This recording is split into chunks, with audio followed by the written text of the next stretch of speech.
Okay, so today nang akhirnyaថ្ងៃនេះយើងនឹងសិក្សាអំពីការភ្ជាប់ the database ពីកម្មវិធី Android app ទៅកាន់ database server ណាមួយ Okay អញ្ចឹងជាធម្មតានៅក្នុង Android វាមាននេះហើយវាមាន SQLite ដែលយើងធ្លាប់បានរៀនហ្នឹងវាជា database ដែរប៉ុន្តែវាគ្រាន់តែជា database local database អ្វីដែលវាអាចធ្វើបានវាគ្រាន់តែ store ទិន្នន័យផ្សេងណាដែលមានទម្រង់ជា database format អូខេអានេះគឺជាអ្វីដែលវាអាចធ្វើបានប៉ុន្តែយើងអាចសង្កេតឃើញថា application របស់យើងរាល់ថ្ងៃដូចជា Google App ឬមួយក៏ Facebook Twitter Line កម្មវិធីផ្សេងៗមួយចំនួនធំហ្នឹងគឺត្រូវភ្ជាប់ទៅកាន់ database server ដើម្បីអាចឆ្លងឆ្លើយគ្នាអូខេអញ្ចឹងវាត្រូវធ្វើយ៉ាងម៉េចវាជាសំណួរ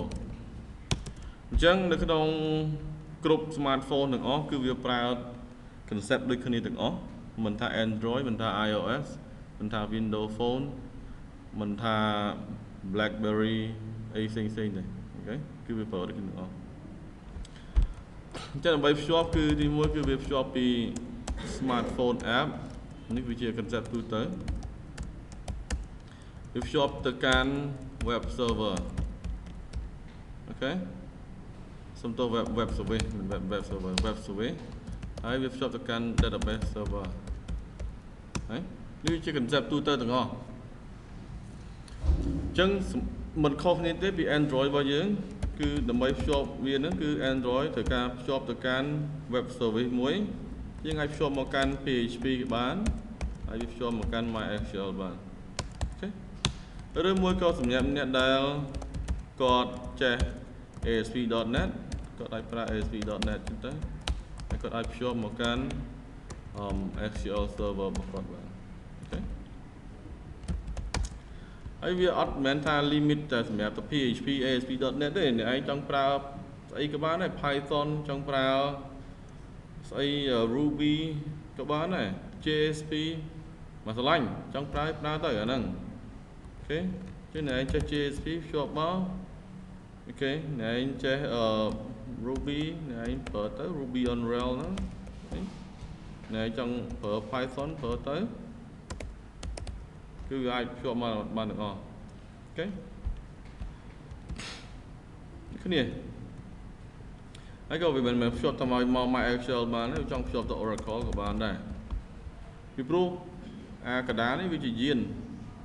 មែនតើ Android វាអាចភ្ជាប់ផ្ទាល់ទេវាត្រូវការកដាលនេះមួយអញ្ចឹងបើសិនជាកដាលរបស់យើងនេះភ្ជាប់បានមកកាន់ស្អី Android អាចភ្ជាប់បានមកកាន់អានឹងដែរអូខេនេះវាជា concept អញ្ចឹងយើងនិយាយពេលនេះគឺយើងនិយាយតែជាមួយនឹងរឿង Android ភ្ជាប់មកកាន់ PHP ភ្ជាប់មកកាន់ MySQL ដោយសារតែអាហ្នឹងវា open source ទាំង3អញ្ចឹងខ្ញុំសម្រេចចិត្តយកអាហ្នឹងហើយវាងាយក្នុងការ set up ជាងគេបំផុតសម្រាប់ ASP.NET និង SQL server វាត្រូវការតម្លើង software ហ្នឹងហើយ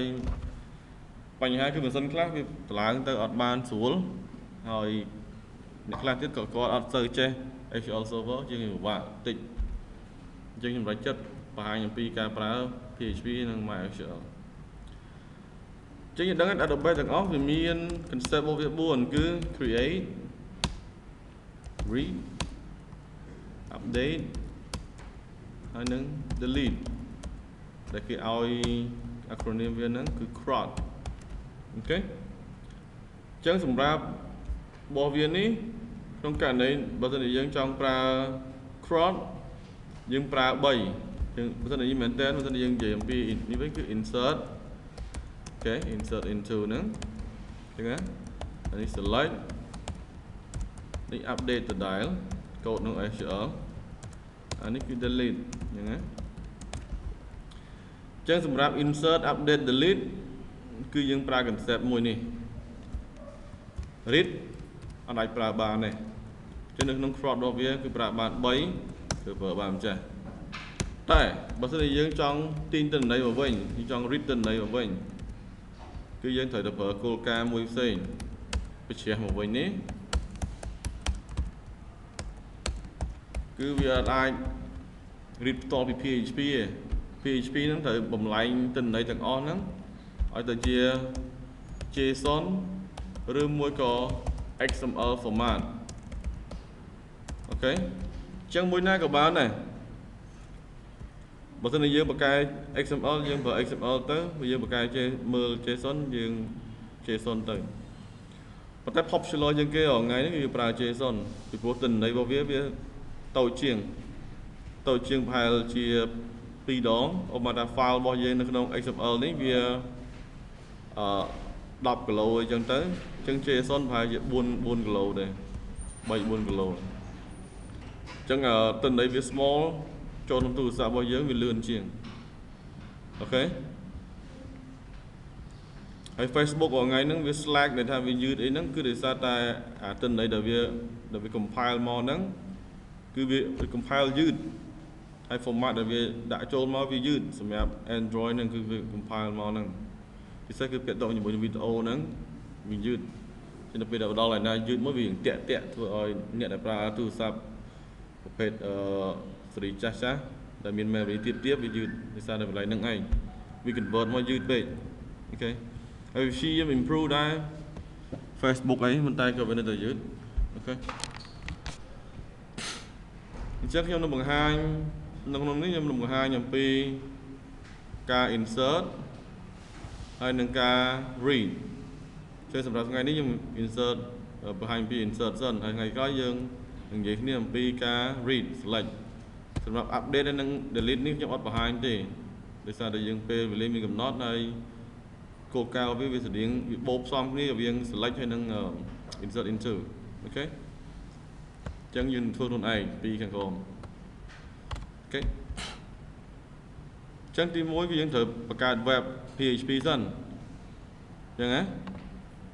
ប្រើ web service កណ្ដាលសិនអញ្ចឹងខ្ញុំបានប្រើ web យើងអាចប្រើ zap ក៏បានតាមការនិយមរៀងខ្លួន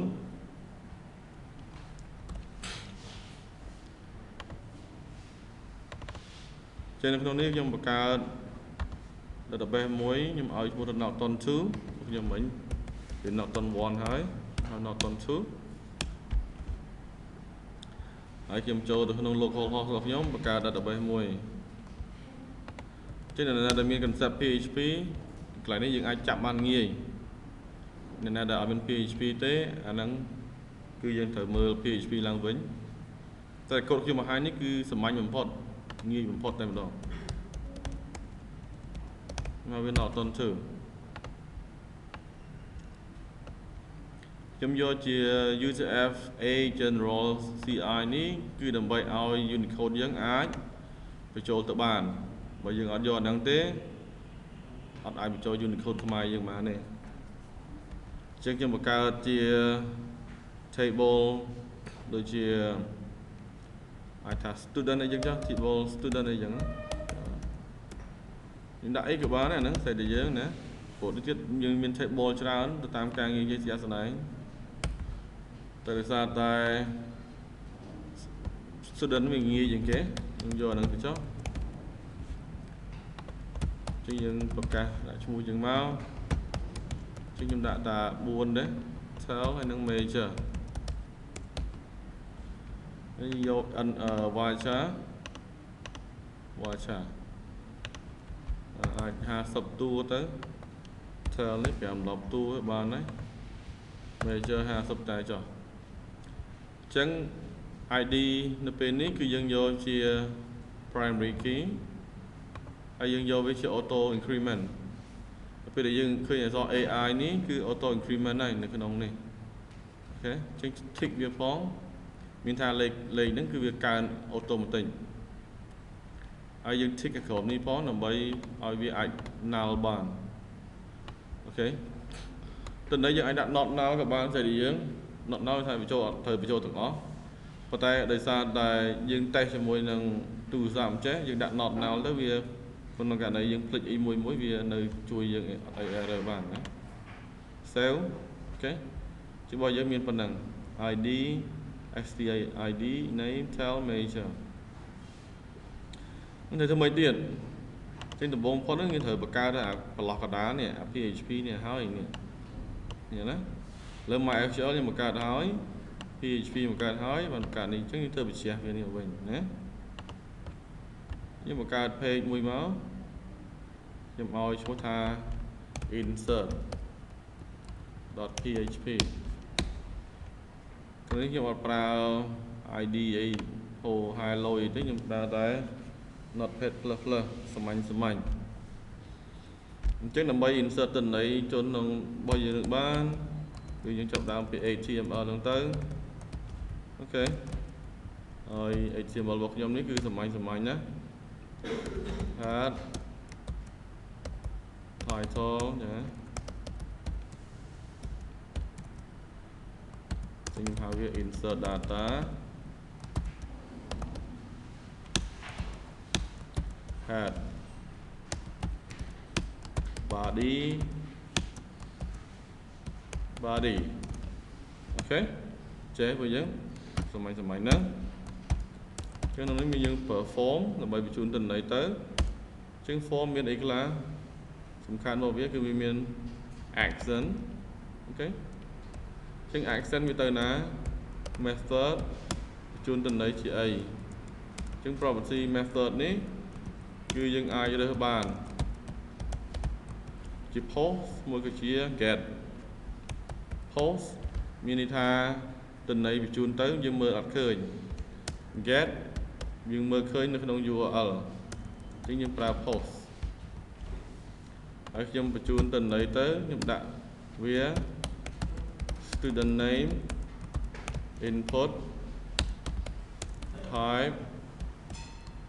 chữ text ok placeholder student name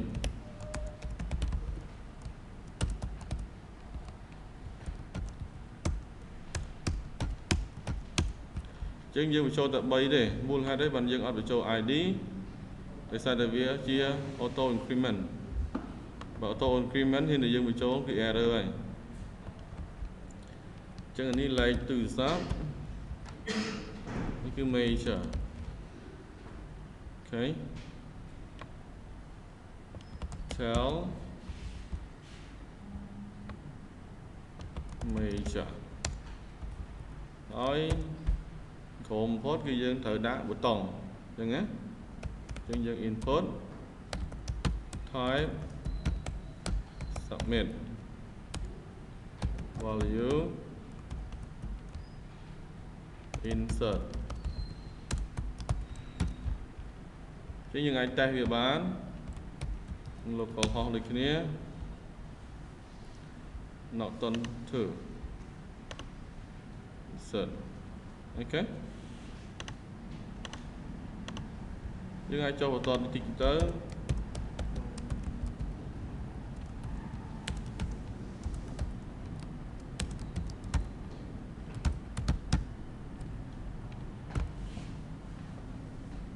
ok cho viêm ó thay mà toàn tiết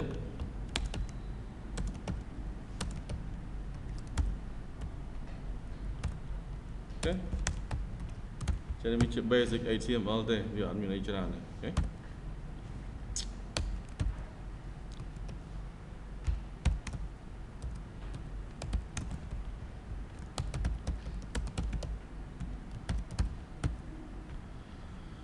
ok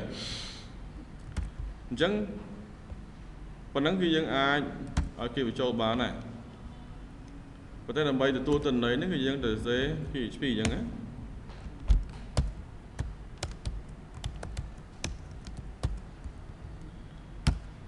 chẳng dân bị chua dân từ tua tình đấy thôi mà ở tua bàn chẳng lúc ra để dân học action ấy dân đặt action với và dân action như tôi tới cứ chia cả lại này dân bị chun to tiền là mày với giờ tình này là dân input nè mà tại nó PHP vì miền special command của viên muối mua tha $_ underscore PHP self ok dân đạo phần năng máu miền tha cứ viên đừng load mong can page luôn ấy immersion lò về code không tịch tôi ấy ok thở PHP 6 chẳng bên đó viên đừng load vào page bao giờ nè cái load page bao giờ nè chẳng dương ai hai cái connection bao giờ mà bán cái sao connection nó giống như how ấy chứ nhóm ọt bài trăm xây code như thế nó toàn này chứ nhiều pipa ta kiếm được một hai dương ha ta được chọn cho mình khi như một cái variable server name localhost root name password đã máu default với admin cũng đã thọc đá connection MySQL hai đằng chỗ bằng miền error việc hành error lại ní là đặc biệt bây giờ bênนี้คือ not on 2 mà not on 1 thế nhưng đồ lại nên trình máu cho not on 2 MySQL select data đặc biệt bên tới error níคือยังដាក់ឲ្យវាអាច set ទៅនៃជា Unicode បានបើមិនយើងអត់បានដាក់ប៉ុណ្ណឹងទេ Unicode អត់ចូលទេអូខេចឹងកន្លែងនេះយើងអាច include មក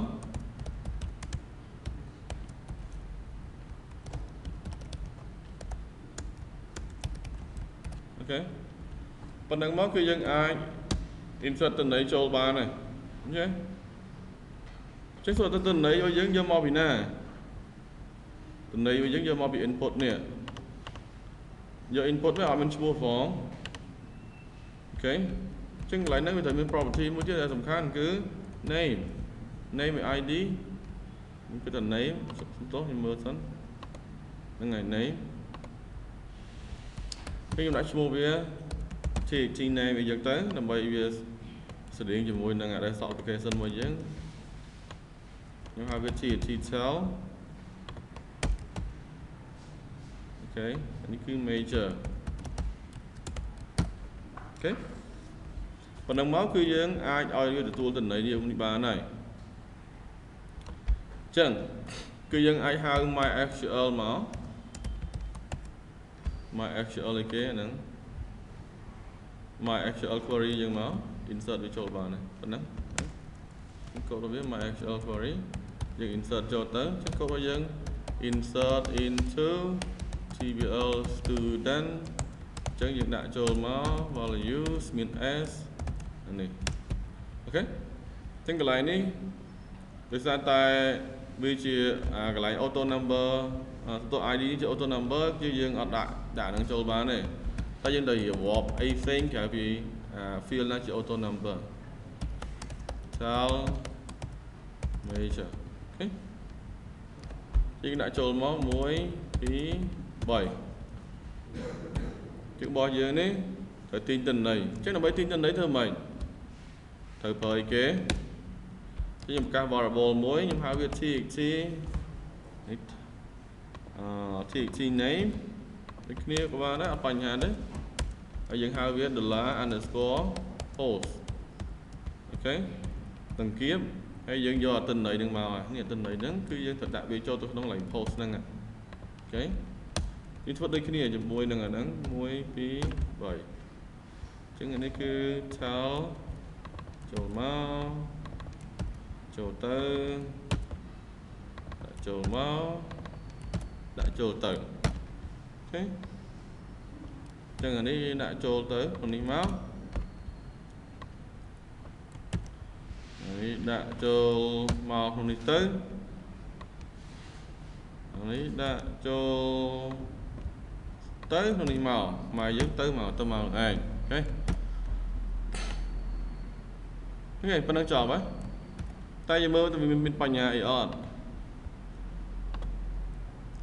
អូខេ error នេះ error អីវាថា index ហ្នឹងអត់ទាន់បានបង្កើតទេមានន័យថាពាក្យ index នេះមានន័យថា variable នៅក្នុង PHP ជួយថា variable នេះវាអត់ទាន់បានបង្កើតអត់ទាន់បានជូនទេដល់ពេលយើងហៅប្រើវា error មានថា post នេះលុះតែយើងคลิกអានេះបានវាលេង error តែយើងคลิกនេះមួយទៅវាលេង error ឃើញទេយើងចាប់អារម្មណ៍ណាតែខ្ញុំដាក់ចាប់ដើម page យើងភ្លាមវា error ហើយតែខ្ញុំបញ្ចូលស្អីមួយអូខេអីចឹងទៅអានេះលេខ error ហើយចឹងនៅក្នុង PHP បើសិនជាយើងអត់តន់បាន refresh form ម្ដងទេអា post នេះអត់តន់ដើរទេបើអ្នកខ្លះគេកាត់អា page ខាងលើហ្នឹងយកទៅដាក់នៅក្នុងអត់ស្ទោះអា code ខាងលើដាក់ក្នុង page ផ្សេងដើម្បីកុំឲ្យវា error អញ្ចឹងតែប៉ុន្តែវាអត់បាច់ចាំទៅធ្វើអញ្ចឹងទេវាខាត់ page យើងអញ្ចឹងដើម្បីកុំឲ្យផាត់ page គាត់ឲ្យយើងដាក់ if ទុកមកថា ESET នេះមានថាបើសិនជាគេបានដាក់ហើយ ESET ហ្នឹងគឺ ESET តែម្ដងយ៉ាខ្ញុំទោះណា ESET នេះមានថា is set អូខេដាក់អូខេមានអីបាក់យល់ទេ ESET ហ្នឹងគឺ ESET នេះអូខេគាត់វាសេជាប់គ្នាអញ្ចឹងយើងយកអានេះយកមក check មើលថាតើគេបានដាក់ចូលនៅអូខេយ៉ាហើយសញ្ញា n មួយមកចឹងអានេះខ្ញុំ copy paste វាខ្ញុំបិទមុខកញ្ចក់មួយឲ្យហើយសិនបើកនេះឲ្យហើយសិនកុំឲ្យវា error ព្រោះវា error វាអត់ប្រាប់យើងទេអា PHP នេះពិបាកបន្តិចអូខេតសម័យថាកន្លែងណា error អា PHP ហ្នឹងអូខេ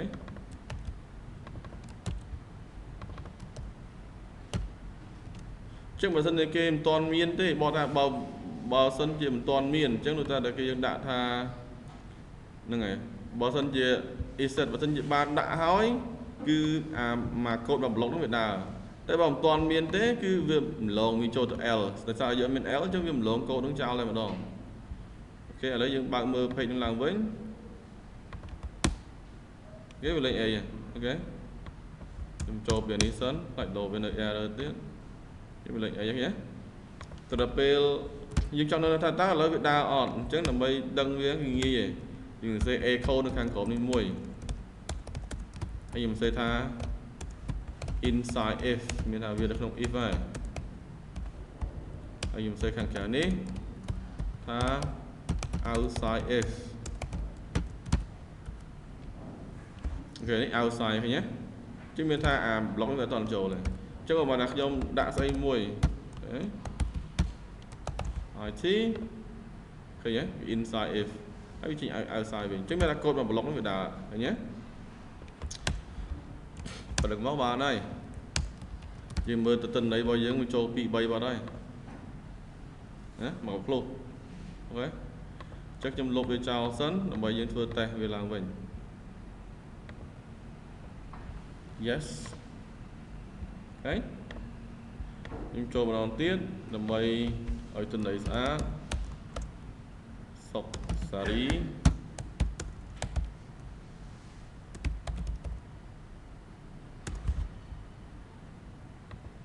អូខេ Major Computer Science អូខេចូលឡាអូខេនេះទិន្នន័យចូលហើយណាចឹងកន្លែងនេះសិនតែទិន្នន័យចូលយើងឲ្យ echo បន្តិចទៅថា data inserted អូខេគាត់ឲ្យដឹងថាហ្នឹងវាបានចូលហើយប៉ុណ្ណឹងគឺចប់ហើយយើងត្រូវធ្វើទាំងអស់សម្រាប់ select សម្រាប់ update delete អូខេតែពេលនេះយើងធ្វើតែ insert សិន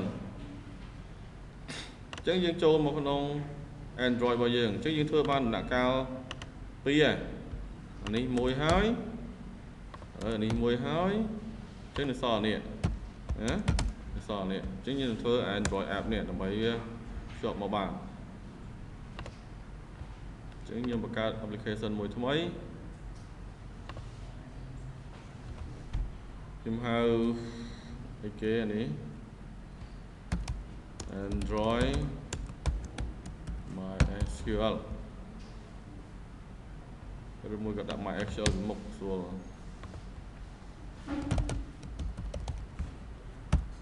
ខេចេះ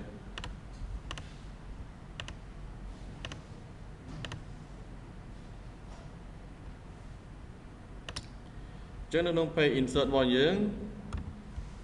ខ្ញុំ change មួយសិនចាំគិតទៀត Nên đi bao giờ nhưng thời đại miền đôi chùm môi năng anh chẳng thời miền bay vào lót này cái này bật tông môi đi cái này nhưng tiền gì máu môi ý bay tổng môi fill này bao giờ chỉ plan text xong đó để tiết theo bao giờ chỉ ai chỉ number chứ nhưng vô chỉ number này chứ hay đừng major chỉ plan text xong đó đấy đôi số đôi tam form ở đó name tell major button insert đôi ID vừa hỏi bcn insert et name et tell and et major ok dân thử tiên nhà nó từng buồn nó chỗ edit text et name et tell et major button button insert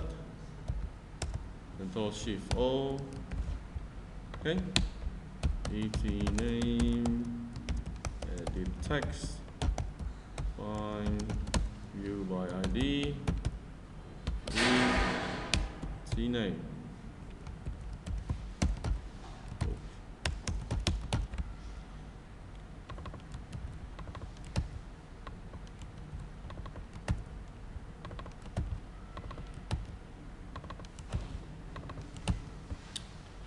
khi đây một tông thì đặt nó nữa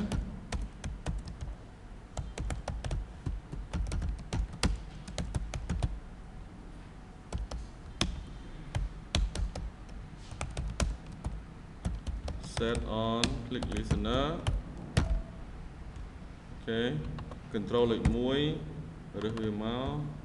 chỉnh lừa với control lệch mũi rồi về máu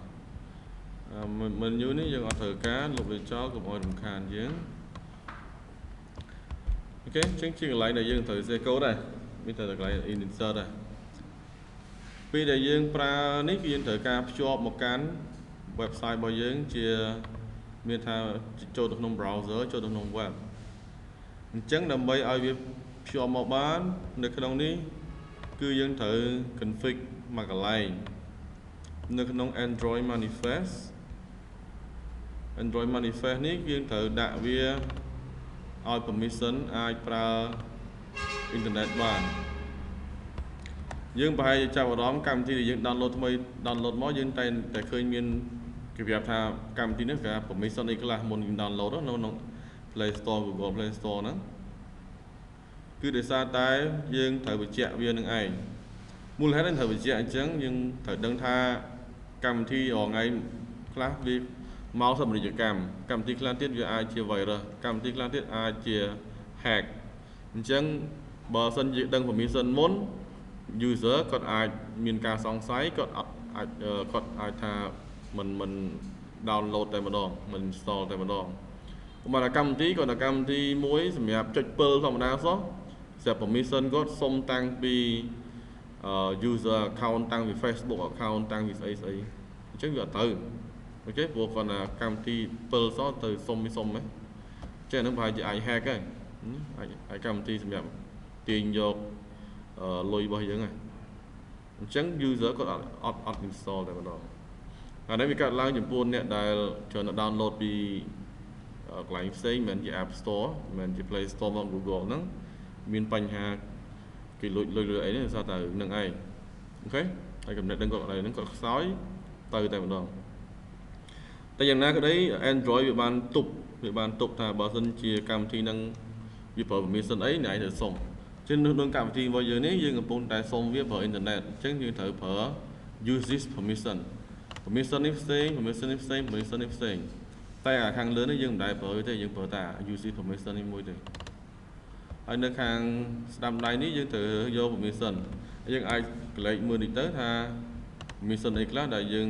ធ្លាប់ឃើញ អូខេ check in សុំ check in ត្រូវមាន mission ណាចង់ប្រើ network Wi-Fi ត្រូវមាន mission ចង់បើកមើល user មានថា account manager នេះចង់សម្ដៅលើលេខទូរស័ព្ទរបស់អ្នកប្រើប្រាស់របស់យើងនៅថ្ងៃហ្នឹងក៏យើងត្រូវសុំអូខេ battery ក៏នឹងត្រូវសុំទាំងអស់តើតើនឹង input នេះតើតើនឹងពួក keyboard ណាក៏ត្រូវសុំដែរ text ត្រូវសុំ email bluetooth ត្រូវសុំច្រើនណាស់ចង់ទេទូរស័ព្ទក៏ត្រូវសុំដែរអានេះវាច្រើនតែពួកកម្មវិធី line កម្មវិធីđấyដែលវាប្រើលេខអាច call បានហ្នឹងអាហ្នឹងគឺវាច្រើនតែប្រើ mission ហ្នឹងកាមេរ៉ាដូចជាកម្មវិធី360អីបានហ្នឹងកាមេរ៉ា360ប្រើ mission ណាអូខេចឹងមានច្រើនណាស់យើងអាចមើលខ្លួនឯងទៅហើយនឹងដាក់លើសអត់អីដែរវាអត់ error software របស់យើងទេគាត់តែយើងដាក់ច្រើនដាក់លើសពេកដាក់លើសពីអ្វីដែលយើងប្រើដូចគេបាននិយាយមិញទៅធ្វើឲ្យអ្នក download គឺអត់ចង់ download ទេព្រោះកម្មវិធីរបស់យើងយក permission ច្រើនពេកឥឡូវនេះយើងប្រើតែមួយយើងប្រើតែ internet អញ្ចឹងយើងយក android.permission.internet តែមួយហ្នឹងទេធ្វើប៉ុណ្្នឹងមក control S ឬមកចុចលើប៊ូតុង save នេះបានណាប៊ូតុង save អូខេហើយយើងអាច check មើល code វាបាននៅក្នុង tab ខាងក្រោយគេនេះឈ្មោះថា Android Manifest click វាទៅយើងនឹងឃើញមានពាក្យថា uses permission android permission internet នេះយ៉ាងហ្នឹងលុបអមកកនឹងចេញគឺយើងលែងប្រើបានអ៊ីនធឺណិតណាអូខេចឹងឲ្យឆ្លងកាត់ web គឺត្រូវប្រើនឹងទាំងអស់បន្តមកទៀតចង់បញ្ជាក់ផងដែរថាយើងធ្លាប់តែប្រើ Jenny Motion អញ្ចឹងណាដើម្បីឲ្យវា run លឿនណាតែ Jenny Motion វាចេះហ่ะបើមិនយើងចង់ប្រើកម្មវិធីធម្មតាវាឲ្យយើងប្រើតែកម្មវិធីដែលភ្ជាប់ជាមួយអ៊ីនធឺណិតវាលែងឲ្យប្រើហើយអញ្ចឹងវាលែងឲ្យ free ហើយត្រូវទិញវាមួយខែប្រហែលបងឲ្យវាប្រហែល$ភ្លេចបាត់ទៅថ្លៃដែរណា$49ម្ដងមួយខែណាភ្លេចបាត់ទៅអញ្ចឹងដើម្បីតេស្តវាដូចតែយើងប្រើបងលុយវាតែដោយសារតែវាទាមទារយើងបងលុយអញ្ចឹងយើងត្រូវបកមកប្រើអា native របស់យើងវិញណាអញ្ចឹងអត់បញ្ហាយើងប្រើរបស់យើងធ្លាប់ប្រើរបស់យើងពីមុនមកដែរមិនធ្លាប់ប្រើណាអញ្ចឹងខ្ញុំប្រើអា native របស់វាដើម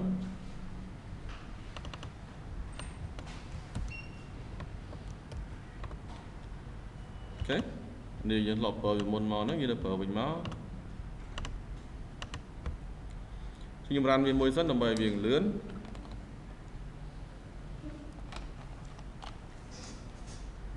អូខេជាងរ៉ាន់បណ្ដាខ្ញុំធ្វើការបន្តទៅទៀតនៅក្នុងការភ្ជាប់មកកាន់ page នៅក្នុងនេះគេថាភ្ជាប់មកកាន់ website web server នេះពីមុនមកសម្រាប់ version កាលពី version Android version 2.3.3 ចុះក្រោមវាឲ្យយើងប្រើបានដោយផ្ទាល់មានថា Android អាច can connect អូខេទៅកាន់ server ណាក៏បានដែរ directly អូខេ by using the main thread មានថាយើងអាចប្រើ main thread ដើម្បីអាចហៅអានឹងប្រើបានអូខេស្អីទៅ thread យើងអាចបកស្មើនឹង task ហើយតើយើងចង់យល់ task នោះដែលយើងយល់ពាក្យថា multitasking ស្អីទៅ multitasking មានថានៅក្នុងពេលតែមួយហ្នឹង at the same time use many app ទីហោក្នុងពេលតែមួយយើងអាចអីគេខ្លះ download ផងអូខេអាច upload ផងយើងអាច music ផងយើងអាច play game បានទៀតអូខេចឹងហ្នឹងគឺ multitasking ហើយកុំព្យូទ័រយើងហ្នឹង multitasking ហើយទូរស័ព្ទ Android គឺ multitasking ហើយ iOS វាមិនចំ multitasking ហ្មងហើយវា 90% multitasking តែវានៅចាញ់ Android multitasking ហ្នឹងគឺ Android លេខ1 គឺ full ហ្មង 100% តែម្ដងចឹងដោយសារតែ multitasking ហ្នឹងគឺធ្វើឲ្យ Android ហ្នឹងបានបដូរយុទ្ធសាស្ត្រតែពីមុនហ្នឹងវាឲ្យយើងប្រើនៅក្នុង main thread មានថា task ដែលសំខាន់ដំបូងរបស់វាហ្នឹងគឺឲ្យយើងអាច download កម្មវិធីប្រើអាហ្នឹងតែម្ដងអញ្ចឹងទៅធ្វើឲ្យមានបញ្ហាកម្មវិធីហ្នឹងគឺវា download យូរពេកឲ្យមកដល់វា drop G ទៅ1 GB ទៅវាគាំងតែម្ដងអូខេអញ្ចឹងវាប្រើអីទៀតអត់បានទេអញ្ចឹងដល់ពេលដែលយើងព្យាយាមទៅកម្មវិធីណាមួយយូរមែនតើសម្រាប់ version ថ្មីហ្នឹងពី version 2.3 3.0 ឡើងលើតែហ៊ានតែយើង connect ស្អីមួយហើយយើង use over 5 second មានតែ5លើ5សកុងវានាំឲ្យមាន application not respond តែឃើញអាហ្នឹងហើយ error not respond ហ្នឹងមិនមែនតែពេល error ទេទោះបីតែ connect ស្អីយូរមួយក៏វាអាចទៅជាអញ្ចឹងដែរអាហ្នឹងក្នុង main thread មានថា main thread បើសិនជាព្យាយាម connect ស្អីមួយគឺច្រើនជាង5សកុងគឺវានឹងមានបញ្ហាហ្នឹងអញ្ចឹង Android បាន introduce នៅ technique ថ្មី new technique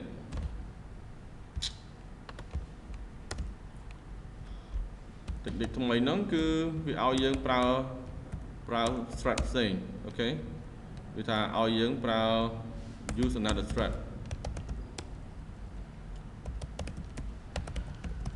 អញ្ចឹងព្យាយាមប្រើ code ដែល download អីផ្សេងហ្នឹងប្រើនៅលើ main thread គឺវាលែងដើរអញ្ចឹងប្រើ thread ផ្សេងអញ្ចឹងដើម្បីប្រើ thread ផ្សេងបានលុះត្រាតែយើងប្រើ async task ចឹង async task ហ្នឹងវាជា class មួយដែល Android application ត្រូវតែ extend អូខេត្រូវតែ extend ចឹងដល់ពេល extend ហើយគឺយើងអាចឲ្យវា download អីលើស5សកុង5អីបានហើយអញ្ចឹងហើយបានយើងឃើញនៅក្នុង Android ថ្ងៃវាមានកម្មវិធី U-Trend ណាកម្មវិធី download BitTorrent អីវ៉ាន់ហ្នឹងវាមានយើងអាច download កម្មវិធីមួយចម្រៀងមួយក៏វីដេអូអីវ៉ាន់ហ្នឹងតាម BitTorrent ហ្នឹងដូចកុំព្យូទ័រយើងអញ្ចឹងគាត់ថាវារៀងក្តៅតិចពេលយើងប្រើវាសារតែវា download រហូតចេះសម្រាប់ទូរស័ព្ទថ្មីដែលវាមិនសូវក្តៅឬមួយក៏ពួក tablet អីវ៉ាន់យើងអាចប្រើដូចទូរស័ព្ទអញ្ចឹងប្រើដូចកុំព្យូទ័រអញ្ចឹងទូរស័ព្ទប្រើដូចកុំព្យូទ័រអញ្ចឹង download អីមក play download ឲ្យមើលធម្មតាណាអញ្ចឹងវាកាន់តែទំនើបទៅប៉ុន្តែគាត់ថាអ្នកដែលសេកម្មវិធីត្រូវតែពិបាកទៅដែរអូខេនេះជាបញ្ហានៃ programmer បើចង់ឲ្យកម្មវិធីប្រើស្រួលតើយើងសេពិបាកបើសិនគេប្រើពិបាកយើងសេស្រួលដែរចឹងនៅក្នុងនេះយើងវាទាមទារឲ្យយើង extend នៅ async task ជាយើងសេវា async មាន C ទៀត async task ចៃដន្យនេះនៅក្នុង Java វាឲ្យយើង inherit ចេញពី class ច្រើនជាងមួយទេគេហៅថា single inheritance អញ្ចឹង multi inheritance គឺវាអាចឲ្យយើងធ្វើបានទេក្នុង Java អញ្ចឹងវាឲ្យយើងបង្កើត class ផ្សេងហើយ inherit មកអូខេ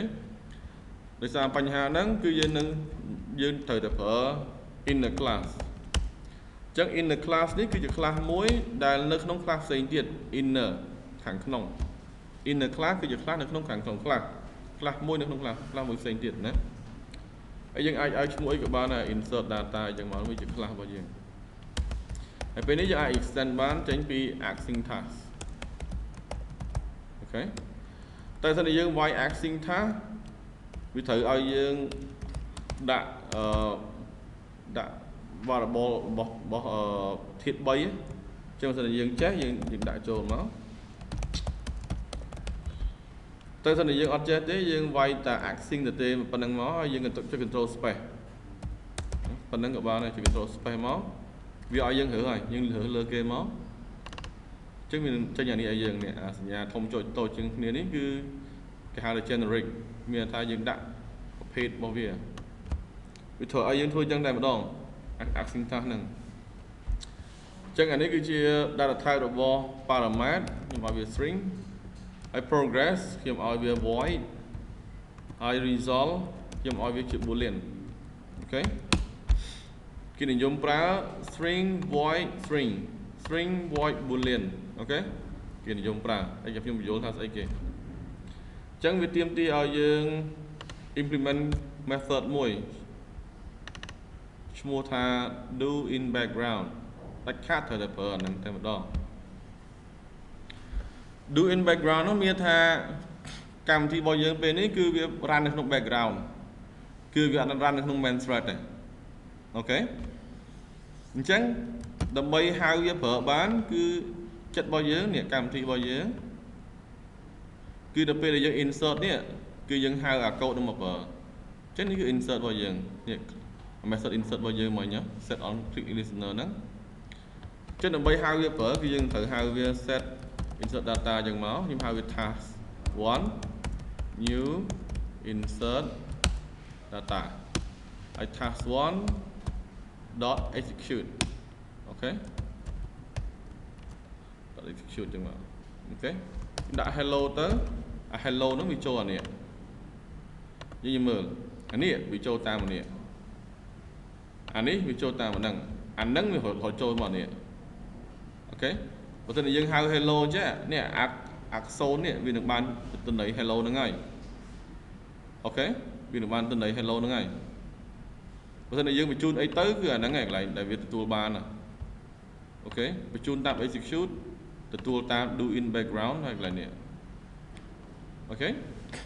បើឧបមាថាកន្លែងហ្នឹងយើងអត់ដាក់អាទី1នេះយើងអត់ដាក់ជា string ទេបើតែយើងដាក់វាជា integer ចេះវិញអញ្ចឹងវានឹងឃើញ error ច្រើនកន្លែងទី1គឺ error កន្លែងនេះពីព្រោះ data type វាខុសគ្នាអញ្ចឹងយើងត្រូវដាក់ data type ដូចគ្នាអញ្ចឹងណាដូចគ្នាចាហើយកន្លែងនេះក៏ដូចគ្នាដែរយើងត្រូវដាក់វាជាលេខ1អញ្ចឹងទៅណាលេខ error ប៉ុន្តែយើងប្រហែលសង្កេតឃើញអានេះមានចុចដល់3ចុច3នេះនៅក្នុង C# វាមានគេហៅថា parameter array ពេលយើងប្រកាសនេះមកយើងអាចប្រកាសវាដូចជា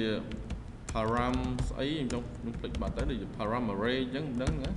array parameter យើងភ្លេចបាត់ទៅក្នុង C# នោះមានន័យថាទិន្នន័យរបស់វាអាចទទួលជាលេខបានឬមួយអាចទទួលជា array នៃលេខបានវាខុសគ្នាបើមិនយើងប្រកាសវាជា integer a មានថាហ្នឹងវាជាលេខធម្មតាតែបើយើងប្រកាសវាជា array វាថា in array ចេះអានេះវាខុសគ្នាវាទិន្នន័យវាអាចជាសំណុំនៃ array អញ្ចឹង b មកនឹង new in អញ្ចឹងមកអូខេស្អីអញ្ចឹងទៅអាចថាមានលេខ1ផងលេខ2ផងអីចឹងទៅហោហាយអញ្ចឹងណាអីចឹងទៅហ៎អញ្ចឹងយើងឃើញថាវាជា array ផងវាជាលេខធម្មតាផងអញ្ចឹងถ้าយើងបង្កើតវាជា string វាជា string នៃ array ផងវាជា string ធម្មតាផងអូខេចុច3នេះមានតែអញ្ចឹងចានេះខ្ញុំអាចបញ្ជូនអីទៅបានដែរតែចិត្តរបស់យើងចង់បញ្ជូនមិនមែនបញ្ជូនស្អីទៅទេខ្ញុំចង់បញ្ជូនអានេះ URL នេះដើម្បីឲ្យវា insert បានអានេះមិនទៅបញ្ចូលស្អីណា hello ទេខ្ញុំចង់បញ្ចូលអាហ្នឹងអូខេតែសារវាជាទិន្នន័យរបស់ array យើងអាចហៅវាប្រើវាជា new array ចេះបាន new string ចេះបានណាចាក់ចឹងមកនឹងដល់អញ្ចឹងអូខេមានថាគេនិយមប្រើគេប្រើអញ្ចឹងមានថាវាថាវាជា array string ហើយយើងដាក់ទិន្នន័យជា array string ចូលទៅអូខេនៅក្នុង async task ហ្នឹងវាមាន method 2ទៀតដែលគេនិយមប្រើគឺ on pre ស្អីទេភ្លេចបាត់ទៅហើយ on post អីទេចឹងថាយើងអត់ចាំខ្ញុំក៏អត់ចាំដែរដើម្បី override method ផ្សេងទៀតដែលយើងអត់ចាំហ្នឹងនៅក្នុង Eclipse ស្រួលតែយើងចូលទៅក្នុង source ចូលទៅក្នុង override ហើយយើងនឹងឃើញ method ផ្សេងដែលវាអនុញ្ញាតឲ្យយើង override បានហើយ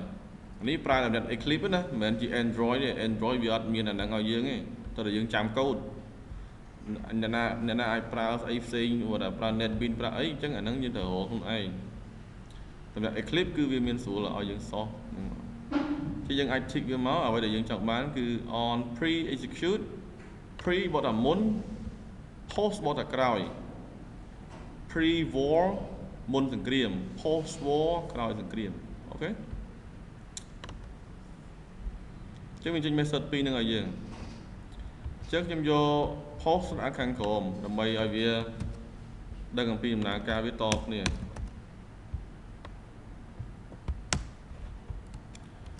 chứ nhưng mơ pin là ca viên định thật ta với chặt to thì giống mình anh ấy hồi trò nè boolean nè để dương bậc can mấy nè bị hồi trò nè chẳng miền tha là p để viên môn chập đam phơi cá vì bên method mùi school ở dương tha môn chập đam là cá dương trong ai với thứ ấy p là cá trong với thứ ấy khối là cá trong với thứ ấy khối là cá đấy viên đừng khơi miến boolean nè hồi trò màu mỏng miền tha p để này anh chun tình này true and false lắm true and false lắm hot trò màu result đấy chẳng on post này ai giờ tình đấy nó thôi giờ xây to tiền chẳng tình đấy đi về chun trôi máu tam mà ní chẳng như thật đạo viết đầm bay viết anh đi slide string hai dân đạo boolean ní cứ đầm bay oi result là bỏ do in background ní boolean đại hỏi khai thì chia parameter bỏ on post execute ní boolean đại chắc vì to cái ní nhé hột mà ní tranh mà ní ok anh nói ngay acting task ok chắc là lấy nhung pra thi sầm anh mỗi giờ là về nhung click tới nhung cho người viên miền loading á đây khơi nhà viên vulva cho nè chắc là về vulva lắm cứ dân hai về progress cái so progress dialog progress dialog new progress dialog this tại vì cái nó bây giờ đặt Disney bị error rồi, tại sao ta Disney cứ chia Disney bên này vì chỉ class mỗi số bạn mà, ní cứ acting task, insert data nó vì chỉ một acting task thế, chân đại dương hai dis lại ní acting task chân progress bar vì proud auto cho mỗi những acting task bar này, progress bar user interface và on năng vì proud bar nó tra tại method bao nhiêu extend change the activity chứ những thời đại nó đại miền extending the activity chứ nhưng hai mê vì mà giờ lại hai disband tiền này không nhưng chăm tới ở tại cái lại Disney nó không bộ Android nó ở tại Disney nó không private class thời đại hai mê vì màu lại năng mình bạch vô lịch dùng thang ấy nè những bạn này đại là bộ mê vì máu đọt đi tới chơi nha chẳng on pre ní trong ai vía và hai tình này dừng ai việc khởi chẳng ấy trong hai vía dialog dot set message trong hai vía ta sending data kịch bay dừng tại chăm mới với vị trí kia dừng mở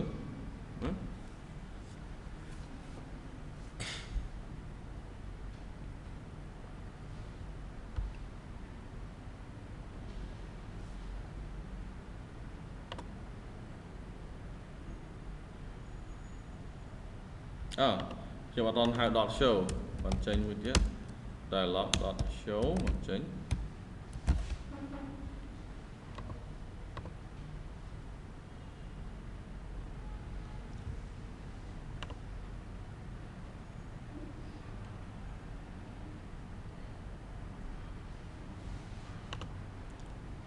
ok nè chứ sending về bên send thì chỉ là double vậy nè tại vì trong cancel viết còn là những chuyện lại 50 sinh bạn anh ấy để sao để dương ra nó không thread thing acting task thing bởi vì dương ra nó không man task với lại vul mấy nó cứ vậy mình lại nào mình chụp ấy vì từ dân nó ok tại vì dương bất cam thì mà mình chẳng về mình bành hai kháng là version cha bo Android nó ok chẳng vì lấy ai dương thua chẳng vì ai dương thua tao thì chẳng code việc trở như muốn bởi vì dương từ mở internet làm bây dân phở phần ấyអ្នកខ្លះនៅប្រើអា version ចាស់នោះយើងឃើញមកដូចស្រួលពេលយើងយកមកដាក់ចូលមកអត់ដើរទេអូខេគឺយើងប្រើ acting task ពេលថ្មីហ្នឹងអូខេអញ្ចឹងពេលនេះគឺយើងដឹងថានៅពេលដែលយើងចាប់ដើមធ្វើគឺយើងឲ្យអានេះដើរមកអញ្ចឹងអញ្ចឹងចិត្តរបស់យើងគឺយើងអាចយើងចង់ភ្ជាប់មកនេះចង់ភ្ជាប់មកនេះហើយបញ្ជូនទៅណីមកនេះដើម្បីឲ្យវាចូលក្នុង database របស់យើងអូខេ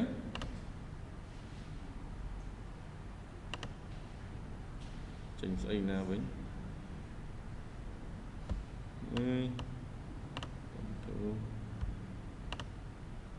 tình này bây giờ miền toàn miền ấy châu đấy miền là muối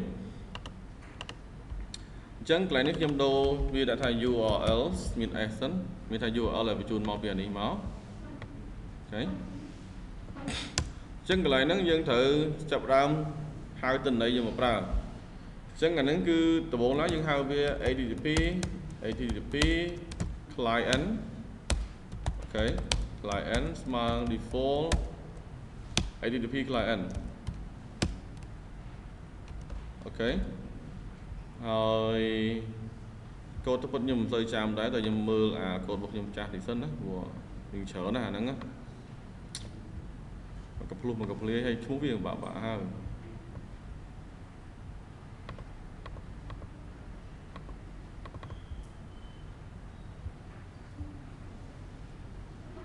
new ok new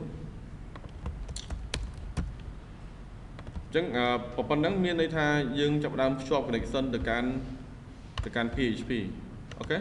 mình shop một can database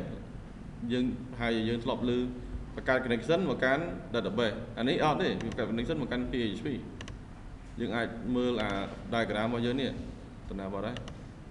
nè miền tha shop connection một can nè chứ ngày cái lại nó miền tha chập đam shop ở nè ok màn tịnh nắng cậu bao giờ nó cứ lại nắng ok trong một tiết dương trong phở method post một cái get tức là dương cho được mơ không đi bao giờ dần ta dương phở method post một cái get cái này dương phở post cái phải chun tên đấy nâng post mình thay tên đấy nâng dương phải chun tới đọt cái khơi này tại vì thân về cái khơi mình là cái ai tranh gì vậy giờ là a mà a nhấn nâng cứ get đây ok tên đấy bạn nó cứ get đây tên đấy post với admin là nhà su nè ok chẳng tự dân hai HTTP post bây giờ ai khi mình get hay nâng post nhé post phải dừng máu nâng đôi chìa new HTTP post ok chẳng những cái việc dùngประกาศ message cháu ở trong gọi importคือយើងประกาศ HTTP response ស្មើនឹងស្អីទេអាហ្នឹងស្មើអត់ដាក់ URL ទៀតស្មើនឹង client.execute អូខេដាក់ URL លើនេះជាដើម្បីហៅវាប្រើបាន URL នោះត្រូវតែយើងប្រើ for each មួយទៀតពីព្រោះហ្នឹងវាជាតំណែង array ចឹងទៅប្រើ for each នៅក្នុង Java ក៏យើងសេ for ធម្មតាយើងបង្កើត string មកយើងហៅវា URL បើនៅក្នុង C# វាប្រើយ៉ាងម៉េចគឺ for each អញ្ចឹងណា for each ចឹងមកហើយនេះ URL in URLs មាន s អូខេប៉ុន្តែនៅក្នុង Java វិញវាអត់មាន each ទេវាប្រើ for ធម្មតាហើយកន្លែង in ក៏អត់មានដែរវាប្រើសញ្ញាចុច2អញ្ចឹងមកគឺស្មើនឹង for each ក្នុង C# អូខេយើងប្រើ for each នេះវាថាព្រោះទិន្នន័យវាមិនមែន connect បានតែមួយនៅនេះបានច្រើនណាក្នុងមួយពេលនោះយើងចង់ដាក់100 URL ក៏វាធ្វើឲ្យយើងដែរមិនហៅថា multitasking អញ្ចឹងណាវាធ្វើមួយចប់មួយ download មួយឲ្យមួយអញ្ចឹងយើងមិនធ្វើកម្មវិធី download កម្មវិធីបានយើងឃើញកម្មវិធីរាល់ថ្ងៃក្នុង Android ចង់ download អីក៏បានហ្នឹងដោយសារអាហ្នឹងឯងស្អីយើងដាក់ string ហ្នឹងបើតែយើងមាន string ផ្សេងទៀតដាក់ string អញ្ចឹងមកអូតែមានស្អី local host អីមួយទៀតអញ្ចឹងទៅវាធ្វើអាហ្នឹងចប់ធ្វើមួយទៀតធ្វើអាហ្នឹងចប់ធ្វើមួយទៀតធ្វើរហូតតតែ array របស់យើងហ្នឹងអស់100 array វាធ្វើឲ្យយើងដែរគេវាស្រួលណាចឹង download កម្មវិធីតនេះបានរហូតអូខេអញ្ចឹងក្នុងនេះគឺយើងកាត់អានេះយើងដាក់ចូលខាងលើពីវាថាចប់អាមួយហ្នឹងវា loop មកទៀតណា loop រហូតដល់អស់ array ឲ្យយើងអូខេចានេះខ្ញុំហៅវា client.execute post ចឹងកន្លែងនេះវាទាមទារឲ្យយើង surround នៅ try and catch អូខេចឹងដើម្បីកុំឲ្យវាមានបញ្ហា error អីខ្ញុំដាក់ទាំងអស់ចូលទៅក្នុងនេះតែម្ដងអូខេដាក់ចូលទៅក្នុងអស់តែម្ដងចឹងក្នុងករណី error ខ្ញុំ toast high message អានេះគឺ this ទៀតហើយចឹង like this ហ្នឹងវាអត់ដើរទេតែយើងយកអា main activity នេះ .this toast ក៏ដោយក៏ទៅដាក់ this ដែរអូខេចានេះខ្ញុំហៅវា e ព្រោះនេះវាជា e error ហ្នឹង e.toString មក error ស្អីបង្ហាញអស់មកចឹងនេះ long តិចទៅឲ្យវាគេមើលឃើញ show ចឹងនឹងករណីដែលមាន error ខ្ញុំ return ព្រោះវាជា boolean ខ្ញុំ return false ព្រោះជា error boolean ហ្នឹងនេះដូចគ្នាដែរបើមិនមាន error ខ្ញុំ return false បើអត់មាន error អីទេខ្ញុំ return វា true ខ្ញុំដាក់លេខក្រៅនេះ true ចឹង boolean របស់យើងហ្នឹងគឺមានន័យតែអញ្ចឹងឯងអូខេហើយឥឡូវវាតគ្នាពីព្រោះអាទន្ទឹមនេះវារុញមក result នេះអានេះយើងលុបវាចោលក៏បានដែរអត់បាញ់បញ្ហាទេយើងមិនត្រូវទេយើង check វាថា if result ស្មើនឹង true មានថាទិន្នន័យរបស់យើងហ្នឹងគឺ insert ត្រឹមត្រូវហើយអញ្ចឹងខ្ញុំហៅអាលើកាត់ខាងលើមកស្រួលងាយហើយខ្ញុំសេថា data insert ទៀត success អីចឹងទៅណា insert success អីចឹងក៏បានដែរមានថាហ្នឹងយើងអាច success ហើយតែបើអត់ទេ else មានថា result false នេះគឺ error អូខេចឹងខ្ញុំតេស្តវាសិនខ្ញុំអត់បានបញ្ជូនទិន្នន័យទេគ្រាន់តែខ្ញុំភ្ជាប់វាតែវាជាប់អត់អញ្ចឹងខ្ញុំចង់បញ្ជាក់ថាតើកូដឡើយណាដែលមានន័យថាភ្ជាប់នោះនេះកូដនេះកូដបន្ទាត់ហ្នឹងមានន័យថាយើងទៅ refresh page ហ្នឹងមួយ refresh F5 ម្ដងចុច F5 ម្ដងហ្នឹងគឺវានឹងចូលទៅកន្លែងហ្នឹងមកបន្ទាត់ហ្នឹងកូដបន្ទាត់ហ្នឹងស្មើនឹងយើង F5 ម្ដងអូខេអានេះមានន័យថាវាភ្ជាប់ connection មកកាន់ PHP ហ្នឹងអូខេហើយ PHP ហ្នឹងវាភ្ជាប់ដោយសារអីដោយសារយើងមាន URL នេះ URL របស់យើងនេះ URL ហ្នឹងយើងរុញមកតាមអា URL មាន s នេះហើយវា for x ម្ដងមួយដើម្បីរុញអា URL ម្ដងមួយហ្នឹងយកមកដាក់ចូលនេះអញ្ចឹងកុំឲ្យច្រឡំគ្នាលោកពួកយើងអាចច្រឡំខ្ញុំដាក់ URL 1ចេះចោលឲ្យច្រឡំអូខេហើយវានឹងធ្វើឲ្យយើងគ្រប់ URL ទាំងអស់បើសិនជាយើងមាន page ផ្សេងអានេះគេអាចធ្វើមកថានេះជា page មួយទៀតវាអាចជា page តែប៉ុន្តែ backup ឲ្យយើងទៅអញ្ចឹងវាមាន URL មែនតើ URL backup មួយ URL សម្រាប់ស្អីមួយផ្សេងព្រោះយើង insert database ម្ដងនឹងអាចបាន2 3ក្នុងពេលតែមួយនោះដែរអូខេចំណុចខ្ញុំតេស្តវាសិនអាកន្លែងនេះខ្ញុំដាក់ dismiss ចោលខ្ញុំដាក់ dialog ឲ្យវា dismiss ពីព្រោះបើមិនអញ្ចឹងទេគឺវានឹងចេញរហូត dialog នេះវាយើងថាពេលដែលចាប់ដើមគឺវាវិលអញ្ចឹងទៅពេលកំពុងដើរក៏វាវិលដែរតែដល់ពេលចប់ឈប់ហើយគឺយើងឲ្យ dialog dismiss នេះបកថាបំបែកជួរកងតបគេហៅគេពេលបំបែកជួរគេហៅ dismiss អូខេហើយចម្លងជួរវិញណាបំបែកជួរ dismiss ខ្ញុំ run ម្ដងទៀតព្រោះខ្ញុំទៅកែកូដ dismiss ក្រោមបន្តិច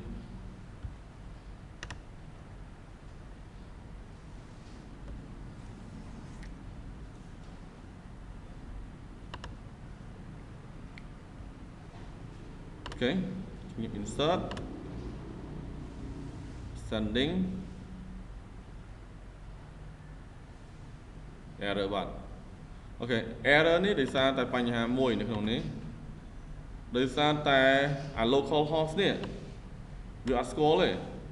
ពីព្រោះនៅក្នុង emulator របស់វាហ្នឹងក៏វាមាន local host ដែរចឹងដល់ពេលដែលយើងហៅ local host វាអត់ស្គាល់ទេបើយើងវាយ local host នេះអត់វាអត់ដើរផងហ្នឹងរបស់វា local host ផ្សេងហ្នឹងមិនមែន local host របស់យើងនេះទេចឹងយើងព្យាយាមវាយ local host នេះប្រហែលខ្ញុំចង់ដាក់របស់យើងហ្មង8012នេះវាអត់ចេញទេអូខេ8012នេះវាអត់ចេញទេអូខេចឹងដើម្បីដាក់ឲ្យវាចេញគឺយើងដូរលេខវាហ្នឹងចឹងវាបានបង្កើតលេខឲ្យយើងពិសេសមួយ 10.0.2.2 អូខេ enter មកចឹងវាអាច connect មកកាន់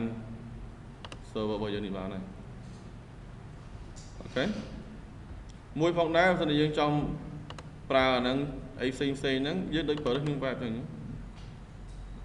យើង click មកកាន់អានេះបានដូចគ្នាអូខេហើយយើងអាច click ទៅកាន់អា URL របស់យើងនេះបានដូចគ្នាណាចុចមើលអ្នករបស់យើងនេះ not done to ចុចមើល chứ nhưng cái khơi thay vì miền lấy phần này insert tới đi chứ này thì URL bật bật tại vì ai cho một căn bao nhiêu địa bàn chẳng ở đây để dân thử đấu dựng đâu tại cái này ní đọc trực son trực pi máu trực pi chẳng máu buồn tốn ok bênนี้viên đừng ai chọn bàn này chọn bàn với nhỉ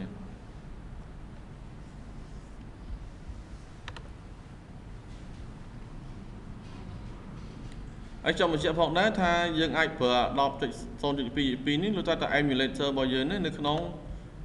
computer bao giờ nó nghe vì insert success ấy ô mà ta dân save năng tới chỉ application này đã nằm từ dạng bao giờ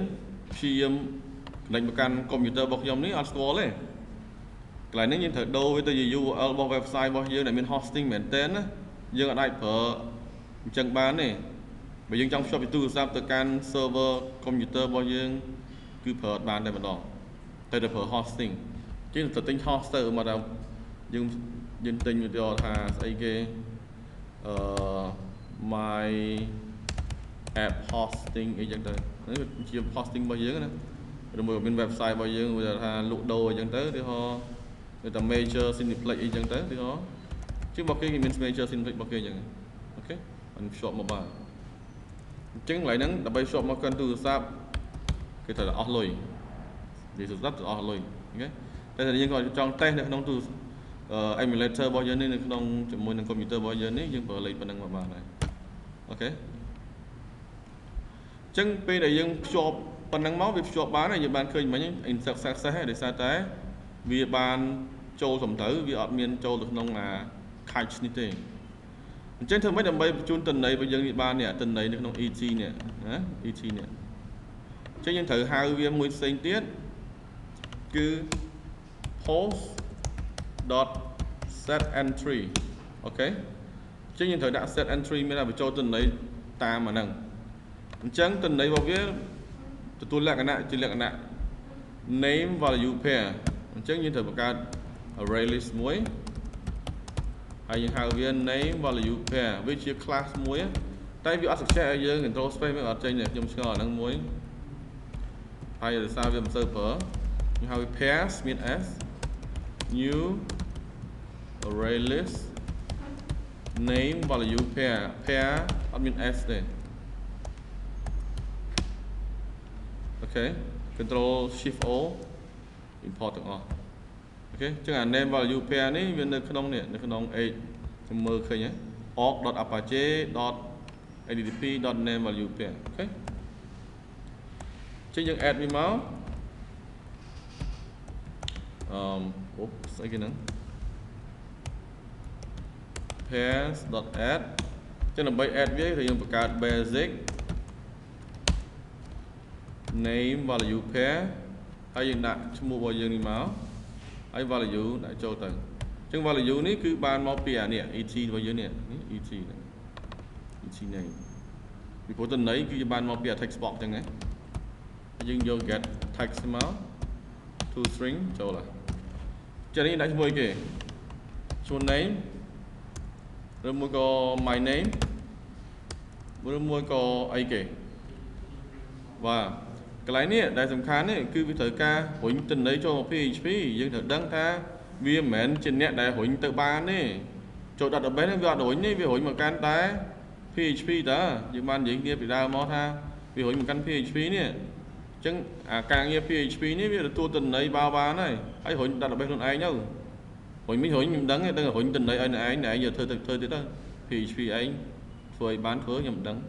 នឹង Android វានិយាយប៉ុណ្ណឹងតែវារុញមកវារុញអា THC name នេះអញ្ចឹងនៅត្រូវតែយើងដាក់ឈ្មោះឲ្យដូចគ្នាជាមួយអានេះរុញអានេះមកវាចូលវាបានឈ្មោះហ្នឹងហើយអញ្ចឹងឈ្មោះវាត្រូវតែដូចជាមួយនឹងអា PHP នេះបើឥឡូវនេះយើងដាក់ name ទៅទេដាក់ name ទៅទេដែរបើយើងដាក់ THC name អញ្ចឹងយើងយកអាហ្នឹងមក THC name អូខេ Android វាអត់ដឹងទេគឺការងារទាំងអស់ PHP អ្នកធ្វើហ្នឹងដូចគ្នាដែរ THC tel ឥឡូវនេះគឺ ET tel TT major ET major អូខេចឹងអានេះមួយវាត្រូវការឲ្យយើង encode អូខេ ចឹងអា encode ហ្នឹងវា code របស់វាឲ្យយើងនេះ encode URL encode for form entry វាត្រូវតែឲ្យយើងដាក់អញ្ចឹងដើម្បីជៀសវាង error ផ្សេងដែលវាកើតឡើងនៅមុតសញ្ញានេះតំណាងបងនេះមុតសញ្ញាហ្នឹងនេះមុតសញ្ញាថ្មីកដល1ថ្មីកដល2សញ្ញាអីផ្សេងដែលញ៉ៃហ្នឹងគឺវាធ្វើឲ្យមានឲ្យ hacker ហ្នឹងអាចប្រើ SQL injection បានអូខេមានតែវាអាចទាញប្រឡំទិន្នន័យអញ្ចឹងវាអាច log in log អីចូលបានអញ្ចឹងទិន្នន័យវា error ទៀតទៅពេលដែលមានសញ្ញាញ៉ៃអញ្ចឹងទេAndroid នេះវាឆ្លាតវាឲ្យយើងត្រូវតែធ្វើអញ្ចឹងមកគឺវាលេខ error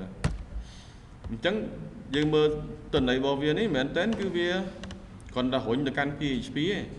នេះ URL PHP របស់យើងឃើញទេវាគ្រាន់តែរុញអាទិន្នន័យហ្នឹងចូលក្នុង PHP ទេហើយទិន្នន័យហ្នឹងចូលរយៈតាម post set entry ហើយយើងត្រូវរៀបជា array list អីយ៉ាងមកឈ្មោះត្រូវដូចគ្នាជាមួយនឹង PHP page របស់យើង